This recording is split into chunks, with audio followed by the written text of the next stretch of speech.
오늘장 미인조를 찾아라. 이상형 월드컵. 네, 고물가에 따른 긴축 우려, 이 자이언트 스텝에 대한 우려감이 시장을 정말 공포로 짓누르고 있는 상황입니다. 간밤 뉴욕 증시에 비해서도 오늘 우리 시장은 특히 흔들리고 있고요. 오후장에서도 그런 불안감은 가시지가 않고 있습니다. 네, 이렇게 3일 연속으로 하락세만 나타내고 있는 장이어서 좀 기분이 울적하기도 한데요. 그래도 이 안에서도 좀 주목해 볼 만한 종목들을 또 꼽아왔습니다. 대진표 통해서 공개해 드릴 테니까요. 저희와 끝까지 함께해 주시길 바라겠고요. 토마토 투자클럽의 김영호 전문가 그리고 최인우 전문가 오셨습니다. 안녕하세요. 네, 안녕하십니까. 안녕하십니까. 자, 그러면 오늘 선정된 8개의 종목들 어떻게 대진표가 꾸려졌는지 지금부터 공개하겠습니다. 자, 오늘자 8강 1라운드의 대결입니다. 이 해상 운송이라는 키워드로 엮어볼 수가 있겠습니다. 현대차그룹의 자동차 전문 물류기업에서 이제는 해운의 경쟁력까지 더해가는 현대글로비스. 자, 그리고 해운주의 대표적인 종목인 HMM의 대결, 오늘의 1라운드입니다. 네, 그리고 2라운드에는 이번에 식품 관련해서 올라왔습니다. 오리온과 샘표가 있는데요. 이번에 곡물 가격이 올라가기도 했고 인플레이션이 치솟음에 따라서 이렇게 식품 관련주들이 탄력을 받고 있습니다. 이 두 가지 종목도 함께 분석해 보겠습니다. 자, 8강의 3라운드입니다. 대한민국 시가총액 10손가락 안에 들어가는 큰형님들의 대결입니다. 자동차의 대장인 현대차, 그리고 바이오의 리더 삼성 바이오로직스의 대결. 자동차 바이오 이 섹터를 대표해서 맞붙게 될 3라운드의 승부를 기대해 주시죠. 네, 그리고 오늘 마지막 라운드는 미코바이오레드 그리고 녹십자 MS가 올라와 있는데요. 이렇게 제약바이오주들 이번에 원숭이 두창 관련한 소식을 안고 주가가 영향을 받고 있습니다. 이번에 WHO 쪽에서 공중보건 비상사태 검토를 한다는 소식을 전해오면서 장 초반부터 꾸준히 관심을 받고 있는데 이 두 가지 종목까지 함께 분석해 보도록 할게요. 자, 공포로 뒤덮인 시장 이야기부터 먼저 꺼내보고 가겠습니다. FOMC 회의 이 결과 발표를 좀 하루 앞두고 있는 상황인데, 물가가 너무 좀 높다 보니까 금리를 대폭 인상할 것이다. 이런 우려감이 상당히 나오고 있습니다. 자, 그럼 먼저 최인우 전문가님. 예.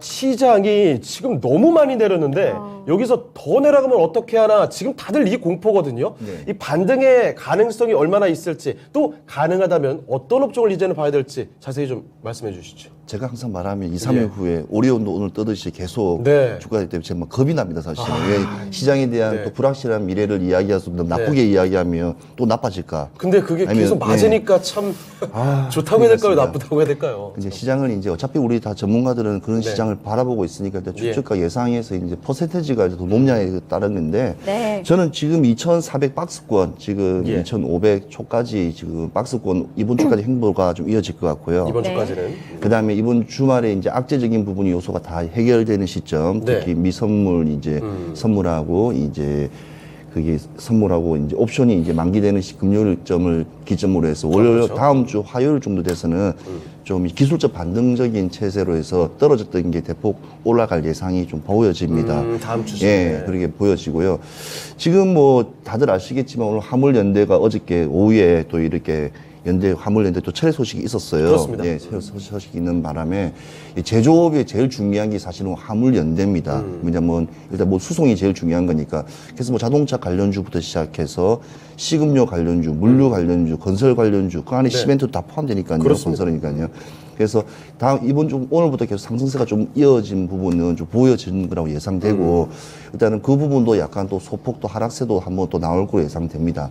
그리고 원숭이 두창 관련돼서 오늘 좀 뜨겁게 이슈가 이어졌는데 이 부분도 사실은 테마성이라고 좀 하기도 좀 애매한 게 뭐냐면 일단은 WHO에서도 일단은 지금 이 부분에 대해서는 일단 전염병으로 한 단계를 업그레이드 시켜버린 상황이기 때문에 네. 그 부분에 예의주시를 해야 되는데 우리가 할 수 있는 우리 국내 증시 상황에서는 그냥 진단 키트라든지 진단 시약 정도에 어찌 보면 체제밖에 안 됩니다. 그리고 너무 고점으로 올랐기 때문에 개인 투자가분들이 들어가기는 안 되고 그는 보유자의 영역이라고 저는 봐지거든요. 예.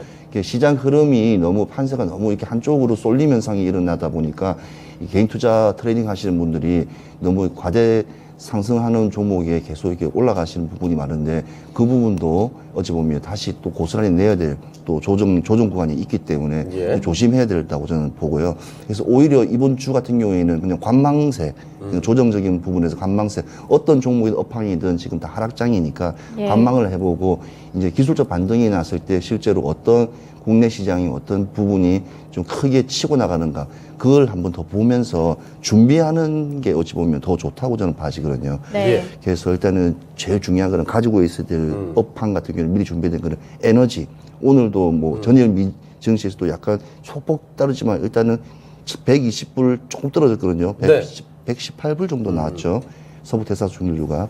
그래서 이제 고 에너지 관련 종목들. 이전부터 계속 언급해 네. 주셨죠, 사실. 그다음에 또 이제 신생에너지. 예. 네, 그쪽도 꼭 봐야 되고 그다음에 네. 금리 인상을 또 앞서기 때문에 금융 관련주들. 그렇습니다. 금융 관련주들. 그다음에 금융이 따라오면 보험이 따라오게 돼 있어요. 네. 그래서 이 세 업종은 항상 한번 유심히 보시면서 지금 또 약간 눌림목이 좀 있는 상황이에요. 좀 떨어졌어요. 그래서 그 부분을 한번 잘 캐치하셔가지고 좀 펀더멘탈이 강한 업종들을 보셔가지고 미리 선침해하는 구간이라고 그러니까 세 파트는 섹터는 좀 제가 봐지거든요. 네. 그래서 혹시 뭐 진입을 원하시는 우리 시청자분이나 회원님 같은 경우에는 좀 그런 업종에서 과대낙폭보다는 오히려 펀더멘탈이 좋고 약간 눌림목이 있는 지금 이 시점이 어찌 보면 이 투자의 적기라고 저는 봐집니다. 그러니까 네. 매도 시점은 아니고요. 네. 이게 매수 시점이라고 저는 봐집니다. 알겠습니다. 일단은 지금 시장 상황에 대해서 쉽지 않은 구간이 이번 주까지는 이어질 수가 있다. 그렇지만 다음 주에는 반등이 연출될 수 있으니까 오히려 또 매수를 고려해 볼 만한 시기가 아닌가라는 말씀을 해주셨고요. 네. 여기서 주목해 볼 만한 업종들, 화물연대 파업이 좀 철회가 됐기 때문에 이런 소식 때문에 뭐 자동차라든지 아니면 물류, 건설 쪽으로도 한번 눈여겨봐도 좋을 것 같고 지금 화제가 되고 있는 원숭이 두창 관련주들은 이거는 지금 매수할 시기는 아니라는 점 꼭 집어 주셨습니다. 그리고 기존에 언급해 주셨던 것처럼 에너지와 금융 쪽으로도 주목해 보시면 좋겠네요. 네, 이렇게 시장이 사실 어제 바닥이었나 이런 생각이 들었는데 또 네. 바닥 아래 지하가 있고 좀 어려운 시장입니다. 이럴 때는 어떤 수단으로 좀 해지를 하거나 대응책을 펼쳐볼 수 있을까요? 해지를 생각을 해보신다면 이제 제가 매일 강조드렸던 그런 주도주를 찾는 연습을 시청자분들은 여전히 하셔야 된다고 생각을 합니다. 주도주요. 근데 사실 오늘 시장에서도 뉴스를 이게 장 시작 전에 한번 체크를 쭉 해보시면 네. 오늘 제가 봤던 게 이제 풍력 쪽에 그 에리키노라는 이제 그 사장이 나와서 인터뷰를 했습니다. 네. 풍력 쪽에 이제 한국과 사업을 할 수 있는 부유식 해상 풍력을 설치할 수 있는 최적의 나라다. 네. 이러한 좀 강한 발언을 했어요. 어쩐지 풍력 쪽이 좀 덜 빠지는 것 같더라고요. 네, 그렇죠. 그런 발언들이 담겨진 그런 기사들, 예. 그걸 보고 결국에는 사람들은 투자를 진행을 합니다. 그래서 뭐 CS 베어링이라든지 예. CS 윈드 같은 경우에 이제 윗꼬리를 조금 달아줬다. 그 말은 이제 수익권을 이런 장에서 조금 주는 섹터였고, 원숭이 두창도 마찬가지입니다. 네. 기사를 보시면 원숭이 두창도 지금 공중보건 사태까지 지금 고려를 하고 있다. 네. 지금 3,100명 정도 전 세계에 지금 확산이 되고 있다. 그래서 이전에 이 데이터를 살펴보면은 이제 코로나라든지 아니면 격리 해제, 거리두기 해제 그런 것들을 보셨을 때 이 단계별로 섹터들이 움직이기 시작합니다. 이게 시행되기 한 3일 전, 네. 3일 전에 예를 들면 뭐 리오프닝 관련주들이 간다든지 아니면은 이 마스크 관련주들도 마찬가지로 이 마스크를 실외 착용, 실내 착용 이런 발표를 앞두기 전에 기대감에 올라가는 그런 경우가 있었거든요. 그렇죠. 지금 이것도 마찬가지로 이 원숭이 두창도 이 격상 단계에 따라서 당일 단타를 노려볼 수 있는, 당일 수익을 노려볼 수 있는 그런 종목이라고 보시면 될 것 같아요. 예. 근데 아무래도 이제 하락장이다 보니까 이런 것들을 투자하시는 게 굉장히 무서우실 텐데, 오히려 하락장에 이러한 그런 확실한 재료가 있는 종목들의 수급이 몰리기 때문에 네. 그 잠깐의 그런 몇 퍼센트 정도의 그런 수익권은 충분히 가져가실 수 있다. 그거를 좀 힘드시겠지만, 지금 하락장이 전체적인 종목의 하락으로 많이 힘드시겠지만 이러한 부분들이 이제 훈련이 되신다면은 그날 또 수익을 볼 수 있는 부분이 분명히 있다라고 일단 말씀을 드리고 싶어요. 네. 그리고 그런 것들을 이제 보실 때는 평소에 이제 관심 종목을 설정을 해두셔서 대장주가 뭔지, 지금 원숭이 두창 같은 경우에 미코바이오메드, 예. HK노엔, 녹십자 MS, 그리고 따라가는 진메트릭스, 거기에 차백신 연구소 이렇게 따라가는 네. 종목들이 있었거든요. 그래서 미코바이오메드가 상한가를 가주면, 이런 시장 속에도 하나가 상한가를 가주면 네. 거기에 모든 투자자들의 눈이 몰리기 때문에 그 따라가는 애들, 예를 들면 미코바이오메드가 상한가인데 뭐 진메트릭스가 뭐 3%에서 5%대 움직이고 있다. 그러면 네. 충분히 7, 8%까지는 올라갈 수 있는 여력이, 확률이 높구나 이렇게 생각하시고 접근을 하시면 이런 시장을 일단은 해치를 할 수 있고요. 전반적으로 시장을 말씀을 드리면 어찌됐든 어제 말씀드렸던 것처럼 지금 FOMC가 앞두고 있기 때문에 현금 보유 비중은 조금 더 늘려가야 된다. 네. 적어도 내일까지는 늘려가야 된다 이렇게 말씀을 드리고 싶은데 아직 뭐 불확실성이 남아 있으니까요. 네, 그 말은 즉 방향성이 안 잡혔습니다. 예. 네, 그 방향성이 잡히기 위해서는 결국에 지금 CPI 예상치 상회한 사건은 터져버렸고 그렇습니다. 물가가 생각보다 높다라는 그런 시장의 공포감이 묻어나 있는 지금 선반영이 되어 있는 부분인데 내일 파월이 어떠한 발언을 할지 FOMC에서 어떤 얘기들이 나올지가 중요할 것 같습니다. 네. 그래서 내일 같은 경우 내일 새벽이죠. 새벽 같은 경우에 파월이 만약에 지금 빅스텝으로도 지금 인플레이션을 잡을 수 있으니 너무 걱정 말라. 이런 기조로 말을 하면 시장의 방향성은 좀 더 안전하다고는 표현이 그렇죠. 좀 더 그나마 진정이 되는 정도겠죠. 그렇죠. 진정이 되는 정도로 봐야겠고. 근데 파월이 만약에 이번에는 빅스텝으로 갈 건데 지금 확률상으로 빅스텝 갈 수밖에 없어요. 왜냐하면 그렇죠. 했던 말이 있기 때문에. 9할 이상 아닌가요? 네, 맞습니다. 근데 빅스텝을 말을 하고 그 다음에 나오는 발언이 근데 다음에는 자이언트 스텝도 고려를 해봐야 될 것 같아. 이러한 좀 자신감 없는 느낌. 매파적 발언을 이어간다면 네. 시장은 좀 더 보수적으로 봐야 된다. 네, 더 흔들릴 수 있다는 네, 거죠? 맞습니다. 거기에 따라서 그 포트에 따른 그런 현금 비중을 좀 조절을 하셔야 된다. 이거 딱 기준 잡고 가셔야 될 것 같고요. 네. 마지막으로 이제 제가 이 FOMC 이후로 그래도 그나마 이런 장에서 보셔야 될 게 저는 자동차 보고 자동차요? 있습니다. 자동차요? 네, 맞습니다. 자동차 같은 경우에는 지금 보시면 뭐 공급망 문제라든지 그런 부분들이 물론은 묶여 있지만 예. 중요한 거는 그 공급망 문제 때문에 그러니까 사려고 하는 사람들은 많다는 거죠. 결국엔 중요한 사실 포인트인데. 지금까지 이 정도면 다 내린 거 아닌가, 이제 올라갈 때 아닌가 계속 그랬지만 그래도 내려갔단 말이죠. 네, 맞습니다. 예. 그래서 지금 자동차를 사려는 사람은 많은데 네. 공급망 문제 때문에 못 사는 거지. 그러니까 없어서 못 파는 게 차라리 낫다는 거죠. 예. 그러니까 그런 만큼 지금 자동차는 공급망 문제만 하반기에 가면 갈수록 해결될수록 이 자동차의 수요는 계속해 늘어날 거고요. 거기다가 제가 말씀드렸던 이제 전기차 대전환 시대가 오면서 네. 이 현대차라든지 기아차 지금 굉장히 잘 이끌어가고 있습니다. EV6라든지 이런 차종들로 굉장히 또 전 세계적으로 이렇게 열풍을 또 일으키고 있는데 그런 부분들을 성장적으로 본다면 저는 자동차 업종 보셔야 된다고 생각합니다. 네. 네, 두 분이서 꼽아주신 게 이제 자동차 그리고 전기차 뭐 이런 쪽으로 또 의견이 같이 몰리게 되네요. 네. 그러면 종목 고르기로 넘어가 보겠습니다. 이번에 해운 관련해서 올라온 종목들이 있는데요. HMM이 있고 그다음에 자동차 관련해서는 현대글로비스가 있습니다. 이 두 가지 종목 중에 어떤 종목을 선택하실지 골라주시면 좋겠고요. 최인호 전문가님 먼저 종목부터 네, 선택해 주시죠. 현대글로비스로 선택하겠습니다. 알겠습니다. 현대글로비스 골라주셨고 김영우 전문가께서는요? 저도 현대글로비스입니다. 알겠습니다. 두 분의 의견이 현대글로비스로 모아졌기 때문에 일단은 이 종목을 4강으로 좀 올려야 될 것 같습니다. 자, 그럼 최인호 전문가님, 네. 사실 HMM 지난해 정말 슈퍼스타였던 종목 중에 하나일 텐데 이 반등 기다리는 분 팬들이 정말 많은 종목이거든요. 네. 어떻게 보시는 거예요? 그만큼 이제 한번 재료가 좀 소멸됐다고 좀 봐지고요. 다시 재료. 네. 올라가기 쉽지가 않다. 근데 이제 지금 이제 수많은 이제 코로나 상태가 일단 장기화되지 않습니까? 일단 전쟁 이슈도부터 시작해서 그래서 물류난이 좀 약간 좀 포화적인 상황 부분에서 저는 이게 지금 K 얼라이언트라 해서 지금 H&M, 펜오션, 그 다음에 SM 상선들이 같이 공동으로 동남아 연합 이제 노선을 이제 펼친답니다. 예. 아마 한국에서 중국, 중국에서 베트남, 또 베트남에서 태국, 그래서 노선을 정규화 노선을 시켜서 그러니까 H&M이 가지고 있는 이제 선박을 가지고 그다음에 또 SM 상선이 가지고 있는 선박, 펜오션 가지고 선박 가지고 벌크와 해상 운행을 모든 걸 그러니까 터미널 형식으로 우리가 자동차는 버스 터미널처럼 해상 터미널 형식으로 해서 정규 노선을 펼친다고 하니까 어찌 보면 시도적인 부분과 시도가 되면 고착이 되면 그게 프로그램이 되거든요. 예. 그러면 상당한 어찌 보면 이 동남아 해운 노선에 어찌 보면 결정적인 한 방이 될 수 있기 때문에 예. 일단은 시작을 한다고 하니까 한번 지켜봐야 될 것 같아서 이게 어찌 보면 또 H&M이 한번 또 주가를 끌어올릴 수 있는 어찌 보면 좀 시작점이 되지 않을까 하는 생각이 네. 드는데 그래도 현대글로비스의 어찌 보면 상황하고 조금 다르기 때문에 저는 그래도 현대글로비스에 한 표를 주고 싶습니다. 알겠습니다. 자, 그러면 김영우 전문가께서는 좀 어떻게 보고 계십니까? HMM 이야기 좀 더 들어볼까요?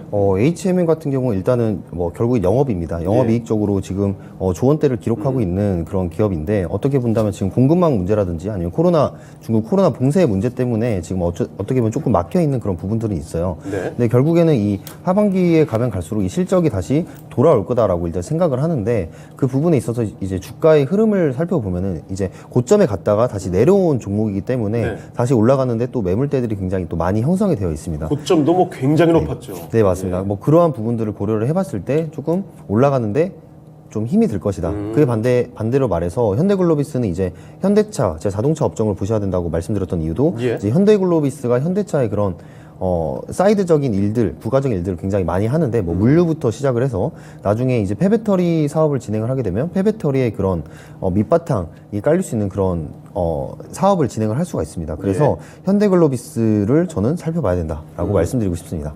네. 자, 이렇게 두 분의 의견은 일단 현대 글로비스로 모아졌기 때문에 이 종목 올라가고요. 여러분의 선택은 어땠을지가 궁금했습니다. 지금부터 한번 확인해 볼게요. 자, 시청자의 선택입니다. 역시나 마찬가지군요. 현대 글로비스가 69% 득표하면서 이 종목이 4강 진출 완벽하게 확정되었습니다. 네, HMM이 아쉽게 떨어졌는데요. 이번에 뭐 운임 상승도 소식도 있었고 공세 해제 소식도 있어서 기대감은 충분히 있지 않나 이런 생각이 드시는 분들도 있을 것 같아요. 네, 그래서 가격 전략을 들어볼 텐데 김영호 전문가님 네. 잡아주시죠. 네, HMM 같은 경우에는 일단 35,000원 보고 있고요. 네, 35,000원 보고 있는데 지금 추세 자체는 지금 아직은 살아 있습니다. 추세 하단선에 지금 위치해 있어서 아직 살아 있다고 보는데 어쨌든 지금 시장 전반적으로 이 부분들에 있어서 기대할 수 있는 거는 중국이 지금 도시 봉쇄가 해제됐다는 거, 예. 해제가 되고 있다는 거, 그리고 운임이 거기에 맞춰서 상승을 하고 있다는 거, 그 점에 네. 좀 맞춰서 지금 하단 매매를 좀 진행을 해야 되는데 시장 전반적으로 지금 투자를 하기에는 적기는 아니다라고 말씀을 드리고 싶습니다. 네, 알겠습니다. 적기는 아니다 이런 말씀까지 함께 이렇게 첨언을 해주셨고요. 목표가는 35,000원으로 제시해 주셨습니다. HMM 관심 갖고 계신 분들 참고해 주시면 좋을 것 같고요. 올라가는 종목 현대글로비스가 되겠습니다. 2라운드 대진표 확인해 보시죠. 자, 8강의 2라운드 대결입니다. 올해만큼 식품 관련된 종목들 많이 언급한 해가 언제 있었나 싶죠? 최근에 또 관심 높아지고 있는 오리온과 샘표의 대결이 되겠습니다. 네, 아무래도 인플레이션에 직접적인 수혜를 받는 종목들이 아닌가 이런 생각도 드는데 최인호 전문가님 어떤 종목일까요? 저는 말하지 않아도 아는 종목입니다. 그 종목이군요. 세 글자. 네. 오리온입니다. 알겠습니다. 자, 김영구 전문가께서는 어떤 종목일까요? 저도 오리온입니다. 알겠습니다. 두 분이 이번에도 오리온으로 의견 일치가 됐습니다. 자, 그럼 조금 더 오리온 올려보고 자세한 이야기 좀 들어보겠습니다. 자, 최인호 전문가님. 네. 그런데 뭐 둘 다 사실 많이 오르고 있긴 하지만 최근 들어서는 샘표가 더 관심 받고 크게 오르지 않았습니까? 원래 샘표는 원래 샘표 식품에서 인적 분할로 만들었던 기업이에요. 예. 네.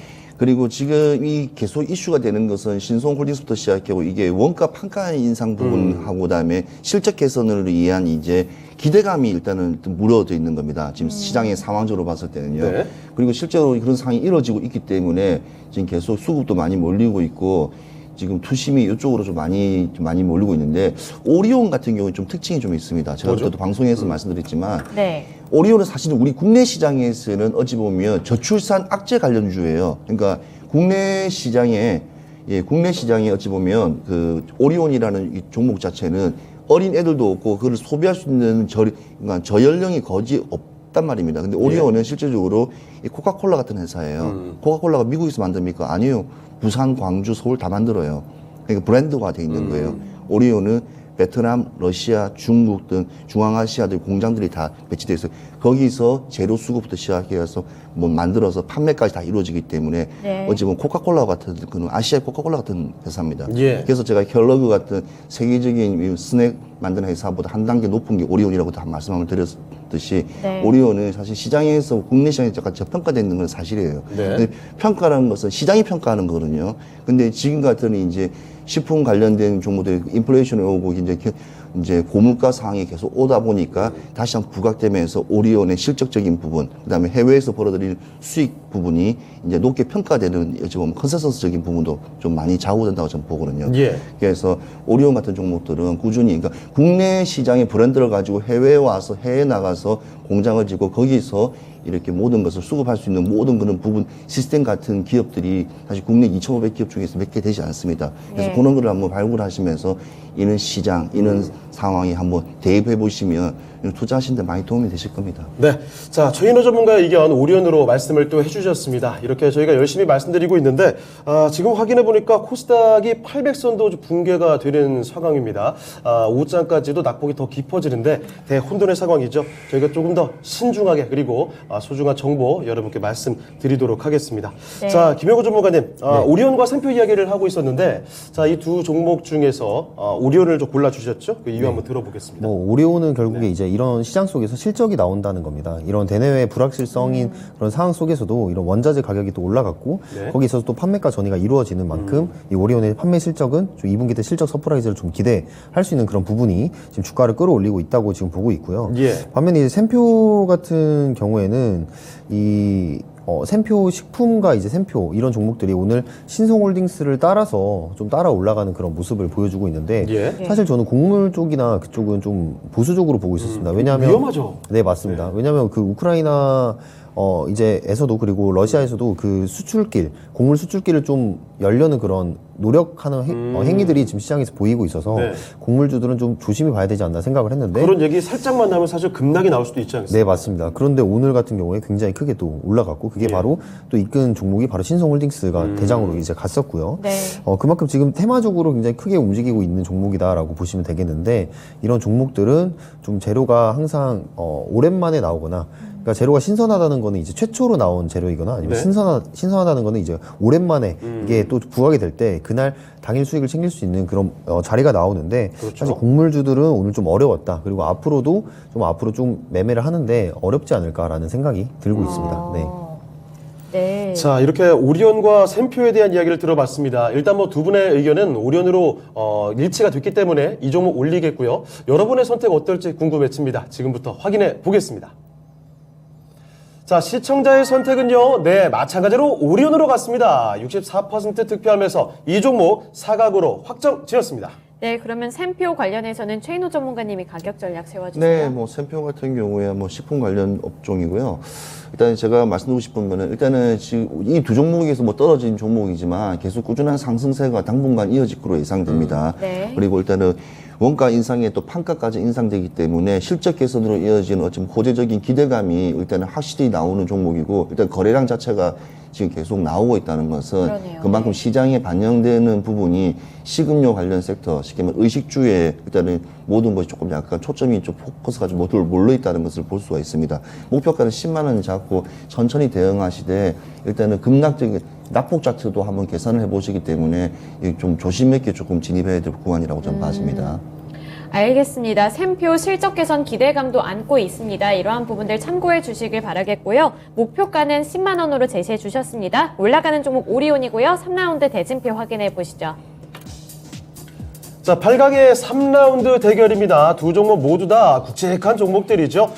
국내 자동차를 대표하는 완성차 업체 현대차 대 그 제약바이오의 대작격인 삼성바이오로직스 두 종목이 맞붙습니다. 자, 그러면 두 종목의 승자가 어떻게 될지 3라운드 지금부터 살펴보시죠. 네, 최인호 전문가님, 예. 둘 중에 어떤 종목이 더 나을까요? 저는 제 종목이 반토막이 나더라도 기쁘게 가지고 있다고 방금 말씀드렸던 현대차입니다. 알겠습니다. 자동차의 대표 네. 현대차를 골라주셨고요. 자, 그러면 김영우 전문가께서는요? 네, 저도 아까 말씀드렸다시피 네. 네, 자동차 업종 자동차로요? 현대차입니다. 알겠습니다. 예상 어느 정도 했는데 자동차로 역시 좀 많이 모아지네요. 자, 먼저 최인호 전문가께 여쭤보겠습니다. 네. 사실 자동차나 이 바이오나 많이 내려온 건 네 한 가지라고 볼 수 있을 텐데 바이오는 아직 좀 더 기다려야 될까요? 지금 바이오 같은 경우에는 2021년 1월 달에 JP 헬시케어 컨퍼런스 네. 때도 삼성이 이제 삼바가 일단은 단독 부스를 받았어요. 이번에도 또 이제 또 행사하는 모든 연례 행사에는 아시아 대표는 어제 삼바가 어찌 보면 그 주도권을 다 가져갈 거로 예상되고 예. 사실은 이번에도 지금 하고 있는 행사가 지금 보니까 이제 바이오였어요. 바이오 인터내셔널 컨벤션에 또 바이오 인터내셔널 컨벤션에 나오는 42평 정도 부스를 받았더라고요. 오. 그 42평 부스에 이제 삼바가 하는 게 뭐냐면 VR까지도 한대요. 아, 그래요? 삼성 기술력까지. 그래서 오. 모든 이제 인체 조직부터 시작해서 그다음에 질병에 관련된 거에서 뭔가를 시장 이끌어 나가는 어찌 네. 보면 포인트를 마련하려고 되게 지금 42평 부스를 지금 되게 지금 준비 중이라고 지금 이야기를 들었거든요. 작정하고 잡았군요. 작정하고 잡았죠. 예. 근데 항상 작정을 했습니다. 네. 예, 그리고 사실은 이재용 회장님의 최고의 작품이 삼바입니다. 왜냐하면 전 3대에 거쳐서 모든 이 삼성의 일단은 그 흐름은 주가의 흐름은 전에는 삼성전자였고 전에는 제일제당이었지 않습니까? 제일제당이었기 때문에 일단 이재용 지금 부회장님 같은 경우에는 지금 이쪽에 삼바에 상당한 고온과 기울일 거고, 또 두 번째는 지금 4공장 부분이 좀 가동되면 5공장도 또 착공할 거고, 네. 계속 지금 평택에 있는 반도체 공장처럼 계속 이끌어 나갈 거예요. 그래서 그런 부분 봤을 때 미래 동력 사업으로서는 상당히 제가 봤을 때는 큰 어찌 보면 지속적으로 투자만 한다면 삼성이 삼성전자처럼 예. 삼바가 이 바이오 시장에서는 주도권을 잡을 수 있어요. 근데 삼성 그룹을 이끌 만한 반도체를 이어서 삼성 바이오로직스가 될 수 있다. 그렇죠. 한 세대의 어찌 뭐 회장들이 가고 있는 자기의 그게 기술과 모든 뭐 이념과 뭐 철학이 다 담겨 있는 부분이기 때문에 예. 또 이 부분은 사실은 우리나라가 얼만큼 사람들이 오래 장수하는지 아세요? 미국보다 더 오래 삽니다. 미국보다도. 그렇습니까? 그만큼 우리나라 사람들이 그만큼 건강 헬스적인 부분에 상당히 많이 하고, 우리 무릎 아프면 약 드시잖아요. 똑같은 거예요. 모든 사람들은 다 건강하고 오래 살기를 원하기 때문에 네. 그거는 누구라도 부정할 수 없는 부분이기 때문에, 그러니까 생명을 더 길게 연장할 수 있는 부분에서는 바이오 부분은 지금 시장이 어렵지만도 좀 좋아지거나 내년 내후년 되면 이 시장은 뜨거운 어찌 보면 핵이라고 저는 봐집니다. 바이오의 시장은. 장기적인 미래에 대해서는 뭐 이견의 여지가 없이 괜찮게 볼 수 저는 있다라는 네, 거죠. 무조건 핵이라 생각합니다. 네, 그렇기 때문에 사실 거기에서 더 포텐이 나오고 큰 수익을 나올 수 있는 게 그 어떤 업종보다도 바이오가 큰 수익을 안겨줍니다. 그렇지만 그거는 조금 나중이라는 네, 의미시네요. 나중이죠. 예, 시간이 좀 있다, 좀 걸린다고 봐지고요. 그러니까 네. 시장이 안정화되면 바이오는 다시 한번 또 살아나기 때문에 그 부분도 한번 깊게 한번 유심히 보시면 분명히 좋은 종목들 나오실 것 같습니다. 그러면 현대차는 바로 이제 금방 다시 올라갈 반등의 타이밍 금방 오겠습니까? 자, 현대차 같은 경우에 아다시피 화물연대, 파업연대 그걸로 인해서 어찌 보면 탁송적인 부분, 그 다음에 지금 현대 울산 같은 데 보면 어디 공터 같은데 몇백 대씩 놔두고 있어요. 그리고 사람이 1대1로 다 이렇게 탁송을 해서 새 차가 300km, 400km예요. 소비자들이 원통을 사고 있고, 심지어 기아 같은 경우에는 소아리 공장 옆에 보면 광명에 경륜장에 주차장에 400도 500대씩 대여져 있어요. 난리도 아닙니다, 지금. 거기다가 지금 반도체 쇼티지에서 기판도 없어가지고 1500cc 이하의 소형차들은 키도 2개가 아니고 1개를 준답니다. 네. 예, 그만큼 반도체 부분하고 기판도 수급도 원활하지 못하다. 이게 사실은 아까 말씀한 것 똑같은 말입니다. 이게 12월 달 넘어서면 상당히 많이 팔리겠지만 네. 이 여러 가지 원활하게 공급망이 차질이 빚고 있는 건 사실입니다. 그래서 그것 때문에 오히려 더 뜰 수 있는 게 현대차라고 좀 봐지고요. 그다음에 지금 자율주행 관련된 섹터들도 네. 현대차가 주도를 하기 때문에 네. 그 부분도 부정할 수 없는 부분이라 봐집니다. 네, 김영호 전문가님. 김영호 전문가님도 이렇게 자동차 섹터를 되게 긍정적으로 봐주셨잖아요. 네. 근데 아직까지는 이렇게 기대감을 받고 있는 섹터인 것 같고, 오히려 이 제약바이오 쪽이 최근에 좀 시장에서 주목을 많이 받았기 때문에 이쪽으로 가는 게 더 수익률 측면에선 좋은 거 아닌가, 이런 생각도 들거든요. 이벤트도 있었고. 네, 네. 뭐 그렇게 생각을 해본다면 어떻게 보면 바이오는 지금 개별 장세라고 지금 보시면 돼요. 네, 바이오도 물론 가는 애들은 계속해서 잘 가고 있지만, 그렇죠.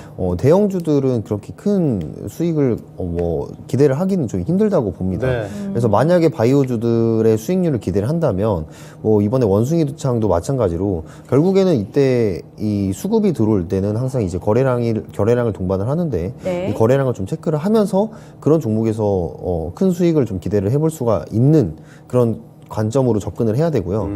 그렇다고 이제 그런 종목들이 올라간다고 해서 바이오는 좋을 거야 이렇게 생각을 하기에는 좀 이른 시점이라고 말씀드리고 싶습니다. 네. 어쨌든 개별 장세로 이루어지고 있는 부분들이고, 네. 현대차에 대해서 또 말씀을 드리면 이제 지금 현재 공급망 문제로 인해서 자동차를 시키면 6개월, 길면 1년까지도 기다려야 된다라고 하지만, 그러니까 지금 장기적으로 봤을 때는 이 수요가 여전히 이 자동차를 사고자 하는 그런 구매자가 계속해서 많고, 그리고 전기차에 대한 그런 전환 속도가 빨라지고 있기 때문에 그 부분은 지속적으로 관심을 줘야 되는 하반기 섹터다. 즉, 이게 제일 좋다라기보다는 이런 장 속에서도 그나마 저는 방어할 수 있는 게 저는 자동차다 이렇게 말씀드리겠습니다. 네. 네, 알겠습니다. 두 분의 의견이 현대차로 이렇게 일치를 했습니다. 현대차 기대감도 받고 있고 또 수요가 탄탄하게 뒷받침을 하고 있기 때문에 현대차 쪽으로 기우는 그런 선택을 해주셨는데요. 시청자분들 어떻게 선택을 해주셨는지 지금 바로 확인해 보겠습니다.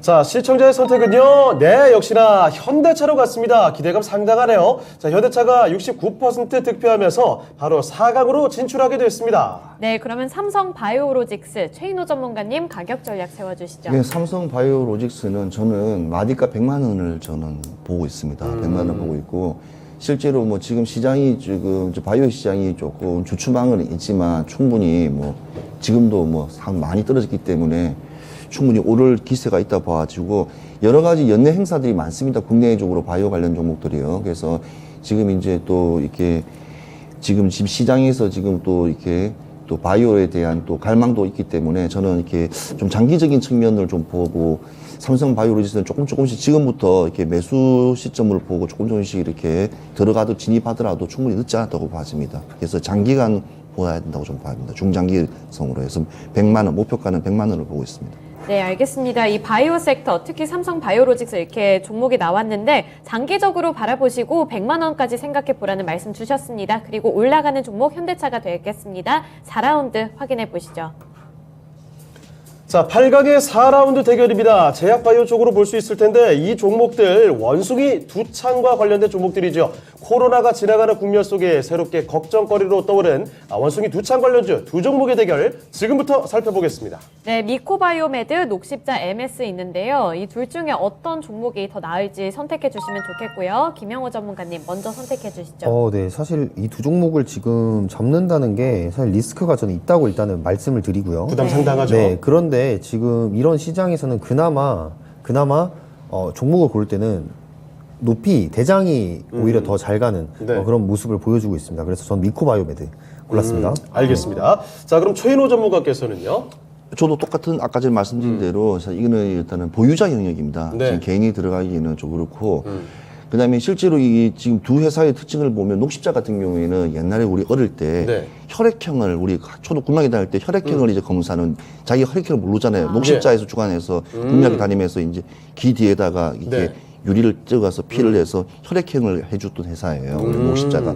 그래서 국가적인 어찌 보면 그는 공공기관 쪽으로도 많이 옛날에 해줬고 한 50년이 된 회사인데 근데 이 회사가 또 재밌는 거는 지금 원숭이 두창하고 동일한 옛날에 지카 바이러스 싱가포르발 그러니까 브라질발이죠. 브라질에서 이제 아시아로 싱가포르 왔을 때 지카 바이러스 그때만 하더라도 진단 체외 키트 했던 게 또 녹십자예요. 녹십자 MS입니다. 그래서 과거의 경험치, 그다음에 경험치와 히스토리 봤을 그렇죠. 때? 히스토리 그다음에 봤고 근데 둘 다 또 중요한 거는 시총이 크지가 않아요. 일단은 중요한 거는 개발보다는 체외 진단 쪽이기 때문에 뭐 이렇게 뭐 당뇨라든지 고혈압 이렇게 그런 부분 진단 쪽이기 때문에 큰 어찌 보면 이 의료적인 메커니즘, 기술적인 부분은 그다지 두 회사는 크진 않아요. 그렇지만 예. 그나마 본다면 그나마 본다면 오랜 기술과 전통, 그다음에 지금까지 해왔던 지카 바이러스까지 경험이 있기 때문에 저는 예.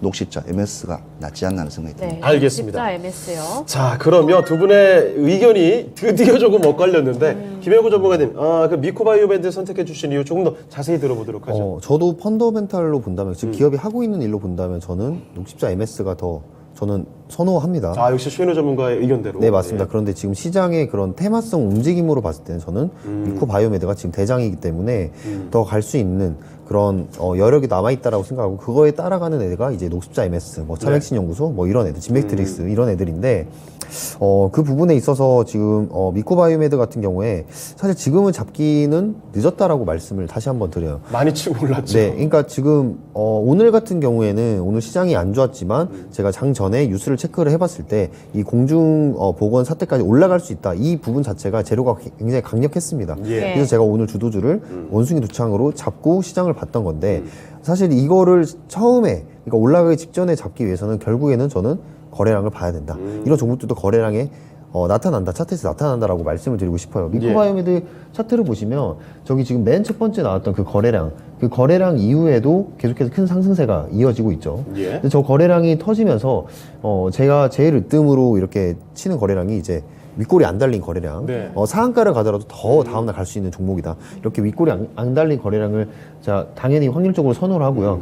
그리고 저 종가가 만약에 전고점을 뛰어넘었다. 아니면 전고점 부근에 위치했다면 그 다음날 갈 수 있는 확률이 굉장히 또 높습니다. 거의 다 그런 그림이었네요. 네, 맞습니다. 그리고 나서 미코바이오메드는 한 30% 정도 상승을 더 했거든요. 예. 그런 것처럼 이런 거래량을 통해서 잡아내야 되는 그 시점이 있다고 생각해요. 근데 지금은 저런 첫 번째 타점이 지나고 나서부터는 이제 테마적으로 움직여야 됩니다. 오랜만에 이렇게 이슈가 나오면은 그날 당일 진입해서 이렇게 수익 실현한다거나 뭐 그런 쪽으로 진입을 해야 되지 이거를 뭐 장기적으로 원숭이 두창이 코로나처럼 될 거야라는 막연한 기대감에 가져가기에는 위험한 종목이다. 이렇게 말씀을 드리도록 하겠습니다. 네. 자, 이렇게 녹십자 MS 최인호 전문가께서 꼽아주셨고, 김영호 전문가께서는 미코바이오메드로 갔습니다. 두 분의 의견이 좀 나뉘고 있는 상황인데, 과연 시청자분들이 이 종목들 어떻게 골라주셨을까 굉장히 또 궁금하거든요. 자, 고민도 많을 것 같습니다. 박빙의 대결이 되지 않을까 싶은데, 시청자의 의견 지금부터 한번 확인해 보겠습니다. 자, 시청자의 선택은요, 녹십자 MS로 많이 좀 갔습니다. 67% 녹십자 MS가 득표를 하면서 바로 이 종목이 4강으로 진출하게 됐습니다. 네, 그러면 미코바이오메드 오늘 장 초반부터 그래도 꾸준히 관심을 받고 있었고 말씀하신 것처럼 이 테마성 움직임에서 주도하고 있다고 하셨잖아요. 네네. 네, 그만큼 전략을 어떻게 세워보는 게 좋을까요? 전략은 제가 이제 13,000원 잡아드리는데요. 사실 목표가가 의미가 없습니다. 이거. 네. 네, 미코바이오메드는 정말 오늘 같은 날 아니면 맨 처음에 원숭이 두창이 나오면서 거래량이 터진 날 그 딱 두 개의 타점만 저는 보고 있기 때문에 뭐 이 앞으로 만약에 공중보건 비상사태 이후에 저는 한 가지 더 이슈를 보고 있다면 한국인이 나올 때 한국인 그 원숭이 두창 감염자가 좀 많이 나올 때 그때 처음으로 다시 한번 수급에 대한 그런 타점을 잡아볼 수 있고 그 이후에는 좀 기대할 수 있는 게 없다라고 말씀드리고 싶습니다. 네. 네, 그럼 지금은 진입할 시점이 아니겠네요. 네, 그렇죠. 네. 알겠습니다. 지금은 진입하기 그렇게 좋은 시기는 아닙니다. 이 부분 꼭 참고해 주시고요. 그리고 목표가는 13,000원으로 제시해 주셨습니다. 올라가는 종목은 녹십자 MS입니다. 네, 그러면 바로 4강으로 넘어가 볼게요. 자, 4강의 1라운드 대결부터 보겠습니다. 뭐 많이들 익숙한 종목들의 대결이 될 텐데요. 현대그룹 종합물류회사죠. 현대글로비스가 일단 나왔습니다. 자, 그리고 최근 들어서 정말 핫한 관심을 갖고 있는 식품 관련주 오리온의 대결입니다. 자, 이렇게 굵직한 두 종목의 대결 지금부터 승자를 가려보도록 하죠.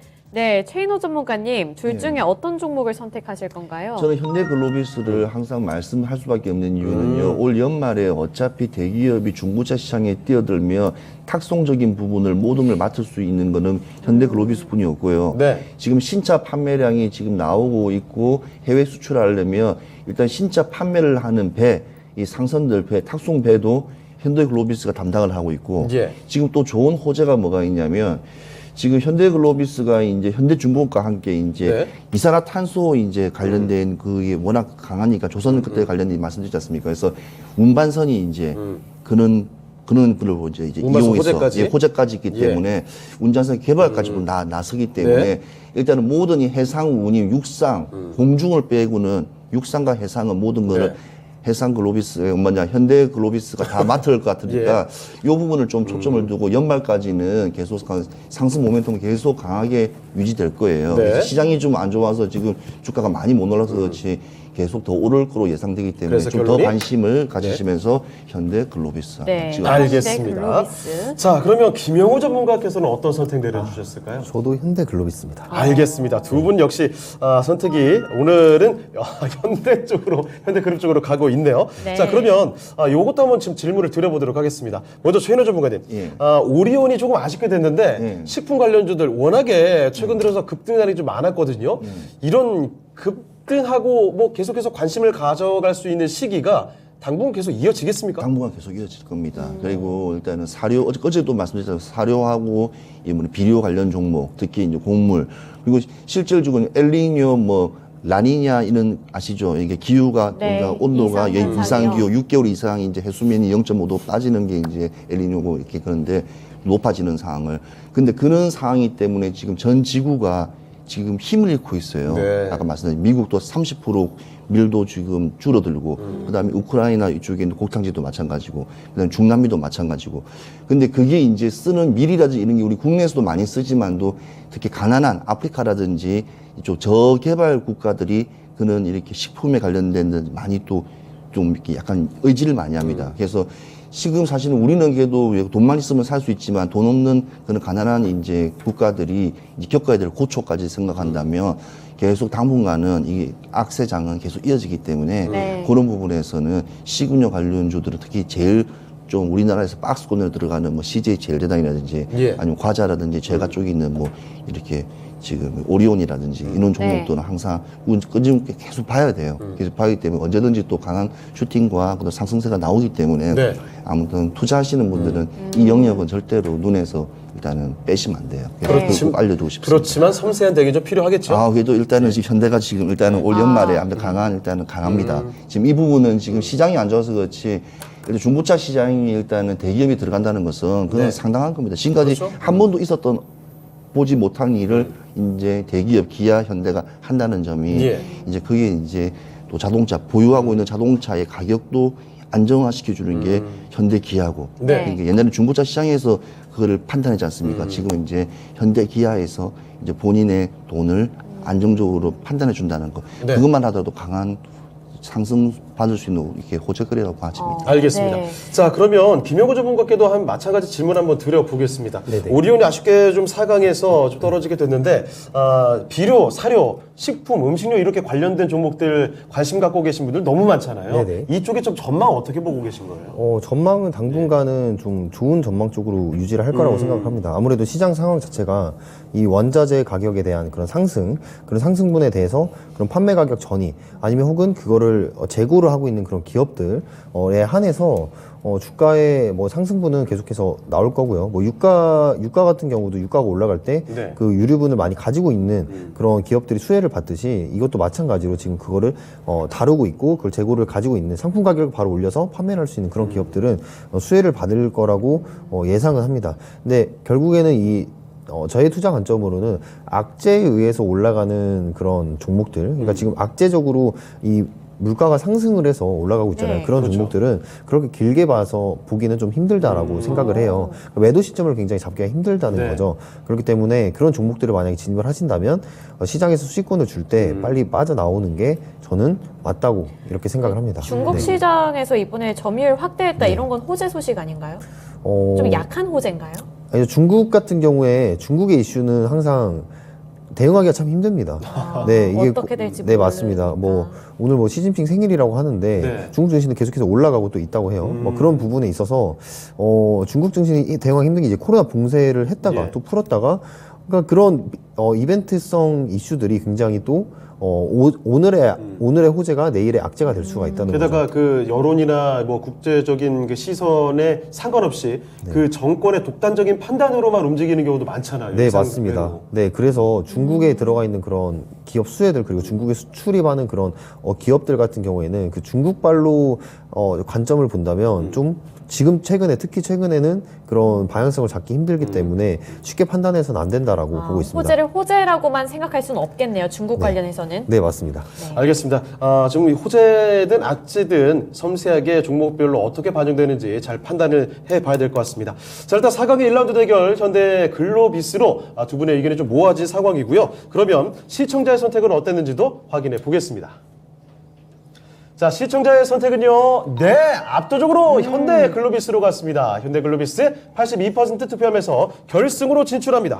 네, 그러면 오리온 관련해서는 최인호 전문가님이 가격 제시해 주세요. 네, 오리온은 제가 말씀드렸다시피 지금 계속 관심을 가져야 될 종목이고요. 네. 일단 자리도 일단 추세를 보면 거래량이 일단은 지금 계속 지금 거래 한 4거래일 동안 계속 이렇게 높게 올라오고 있는 걸 보이실 겁니다. 그리고 너무 사실 고점이라 생각하는데 저는 고점이라 생각 안 하고 터질 게 이제 왔다고 저는 생각했기 때문에 저는 미리 봐왔던 종목이기 때문에 네. 일단은 지금 단순하게 그냥 봤을 때는 목표가는 11만 원을 잡고요. 일단은 11만 원을 한번 보시고 또 한번 대응하시기 바라겠습니다. 알겠습니다. 오리온 11만 원으로 제시해 주셨고요. 올라가는 종목은 현대 글로비스입니다. 2라운드 대진표 확인해 볼게요.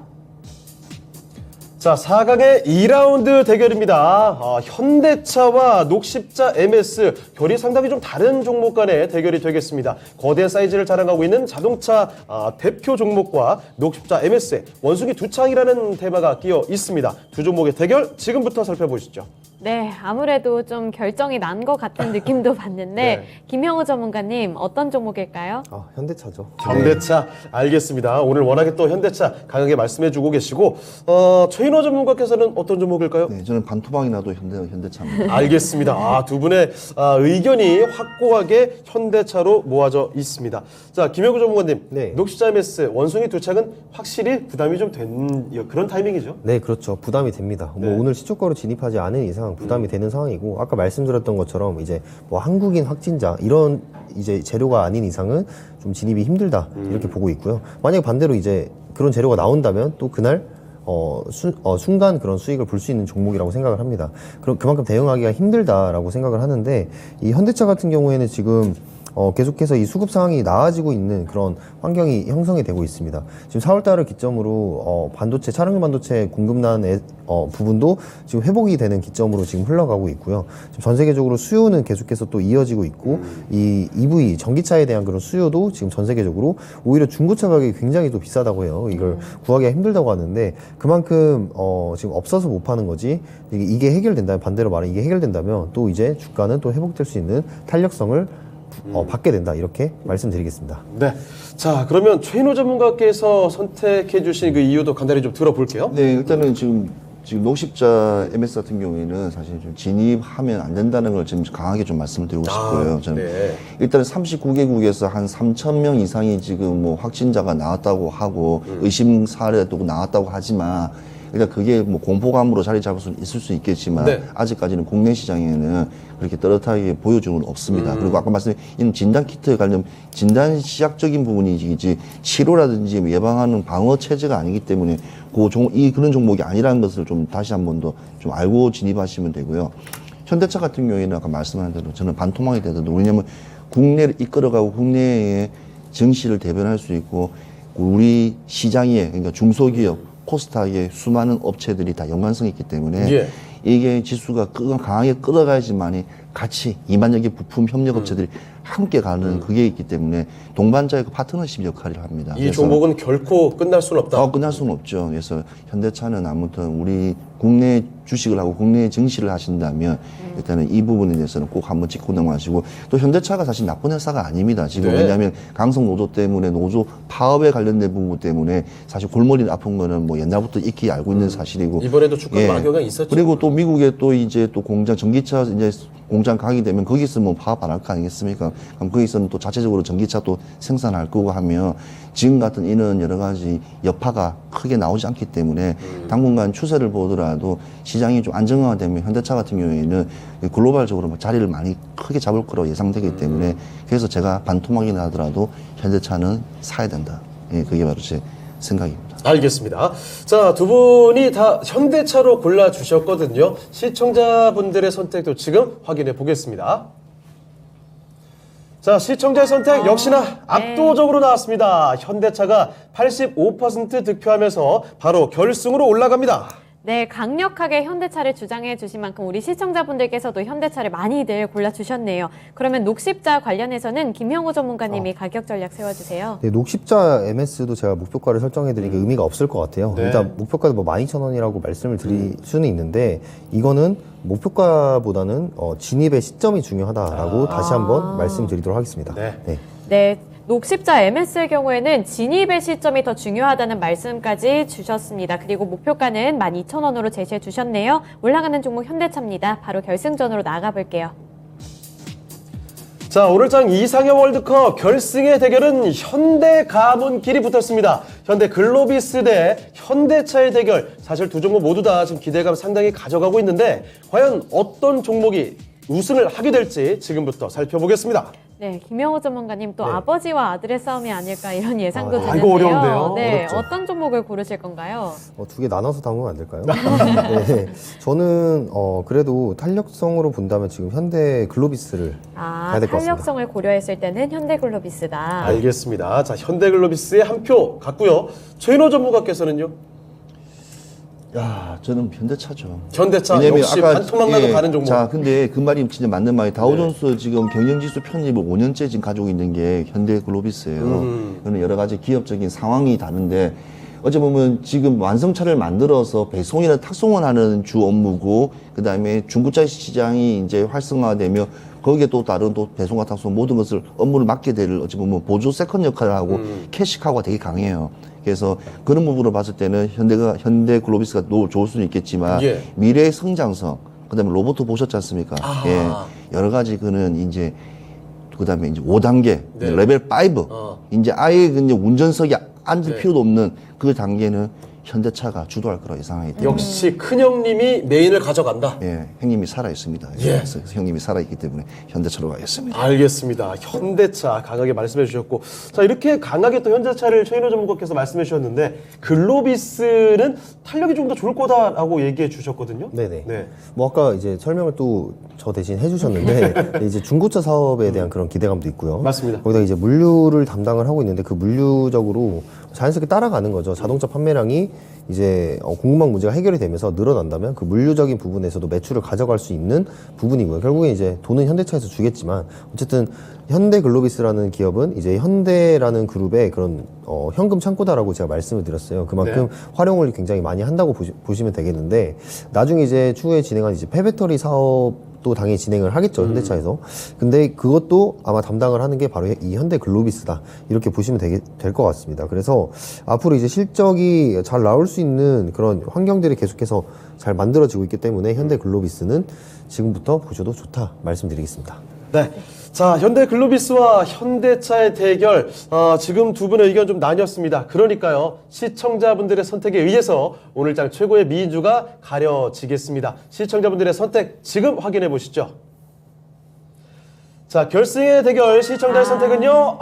네. 이렇게 압도적으로 갈리나요? 역시. 현대차가 74% 가져갔습니다. 네, 역시 형님이 더 많이 가져가네요. 네, 현대차 골라주셨는데 우승자부터 발표해 보겠습니다. 오늘의 미인주가 될 우승자는 바로 현대차입니다. 네, 현대차 그룹의 맏형 현대차가 오늘장 이상형 월드컵 최고의 미인주가 됐습니다. 네, 그러면 현대차 관련해서 먼저 가격 전략을 들어보겠습니다. 최인호 전문가님, 반토막이라도 현대차 네, 어떤 맞습니다. 가격 전략 세워볼까요? 저는 지금 사실 좀 높게 잡고 싶은데 23만 원 정도 선을 잡고 싶습니다. 왜냐하면 뭐 컨센서스적인 부분도 있고 지금 나와 있는 시장에서는 뭐 이렇게 시장에서 나오는 주가의 흐름은 좀 떨어질지 모르겠지만 일단은 이제 미래성을 봤을 때 23만 원 선까지는 충분히 가능성이 있다고 봐지고요. 현대차는 아무튼 계속 우리가 관심을 가져야 될 종목입니다. 오늘 주가를 떠나서요. 그 의미에서 제가 오늘 말씀을 드린 거지 그 의미는 없습니다. 그래서 현대차 내가 가지고 있는 보유하고 있는 네. 사람도 아니기 때문에 그래서 현대차는 그렇게 한번 보시면 되고요. 아무튼 길게 현대차는 계속 끝까지 간다는 생각으로 한번 가보시면 좋겠습니다. 네, 그러면 김형호 전문가님, 현대글로비스 세워주세요. 현대글로비스는 이제 23만 원까지 보고 있고요. 거기가 이제 매물대 변곡점이 하나가 있는데 네. 거기까지는 이제 한번 충분히 노려볼 수 있지 않을까. 그게 이제 하반기에 대한 그런 실적, 그런 기대감에 가는 거기 때문에 기간은 하반기 정도 보시고 한번 목표가 설정해 보시면 좋을 것 같습니다. 네, 오늘의 우승자인 현대차의 목표 주가도 23만 원이고요. 그리고 현대글로비스도 23만 원으로 제시해 주셨습니다. 참고해 주시면 좋을 것 같아요. 네, 오늘장 이상형 월드컵은 바로 현대차가 우승을 했습니다. 네, 그러면 오늘 또 공방이 있죠? 공개 방송 없으십니까? 없습니다. 네, 제가 착각을 전달이 했네요. 잘못됐군요. 자, 여기서 마치도록 하겠습니다. 고지 한번 말씀해 주세요. 네, 지금까지 투자 판단에 도움이 될 만한 정보를 드렸습니다. 하지만 특정 종목의 상승과 하락을 보장하지는 않습니다. 네, 저희는 내일 이 시간에 다시 뵙겠습니다. 시청해주신 여러분 고맙습니다.